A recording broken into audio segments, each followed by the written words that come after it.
নমস্কার বন্ধুরা, চলে এলাম আর একটি নতুন ভিডিওর সাথে। আজ রমা একাদশী। আজ আমি তোমাদেরকে বলবো রমা একাদশীর মাহাত্ম্য। পুরাকালে মুচুকুন্দ নামে এক সুপ্রসিদ্ধ রাজা ছিলেন। তার কন্যার নাম ছিল চন্দ্রভাগা। চন্দ্রসেনের পুত্র শোভনের সাথে তার বিয়ে হয়। একবার শোভন রমা একাদশীর দিনে শ্বশুর বাড়িতে এলে পত্নী চিন্তিত হন, কেননা শোভন ক্ষুধা সহ্য করতে পারেন না। কিন্তু তার পিতার শাসন এতই কঠিন যে দশমীর দিনেই সমস্ত রাজ্যে একাদশী ব্রত পালনের কথা ঘোষণা করা হয়। একাদশীর দিনে সেই রাজ্যের পশু পাখি পর্যন্ত জলস্পর্শ করে না। তা সত্ত্বেও শোভন একাদশী ব্রত পালনের জন্য রাজি হলেন। সমস্ত দিন অতিক্রান্ত হয়ে রাত শুরু হলো।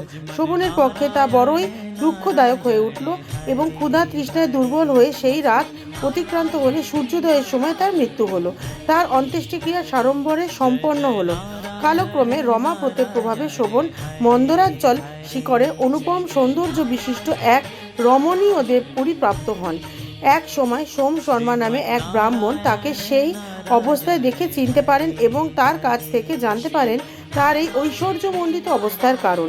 ফিরে এসে তিনি চন্দ্রভাগার কাছে সব জানালেন। চন্দ্রভাগা অত্যন্ত আনন্দিত হয়, কিন্তু শোভন যেই নগরে ছিল তা স্থির ছিল না। সেই জন্য চন্দ্রভাগা তার ব্রত পালনের পূর্ণ প্রভাবে সেই নগরকে স্থির করে দেবেন বলে প্রতিশ্রুতিবদ্ধ হন। এরপর বামদেবের আশ্রমে ঋষির কৃপায় ও হরিবাসর পালনের ফলে সে দিব্য শরীর ধারণ করলো এবং দিব্য গতিলাভ করে স্বামীর নিকট উপস্থিত হলো। এরপর স্বামীকে জানালো দীর্ঘ 8 বছর যাবৎ রমা একাদশী পালনের ব্রত করে পূর্ণ প্রভাবে সেই নগর স্থির হবে এবং মহাপ্রলয় পর্যন্ত থাকবে। রমা একাদশী মহাপাপ বিনাশকারী ও ভক্তি মুক্তি প্রদায়িনী।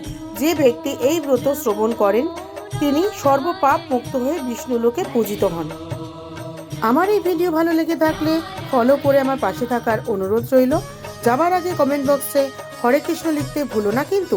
খুব তাড়াতাড়ি দেখা হচ্ছে আবার একটি নতুন ভিডিওর সঙ্গে।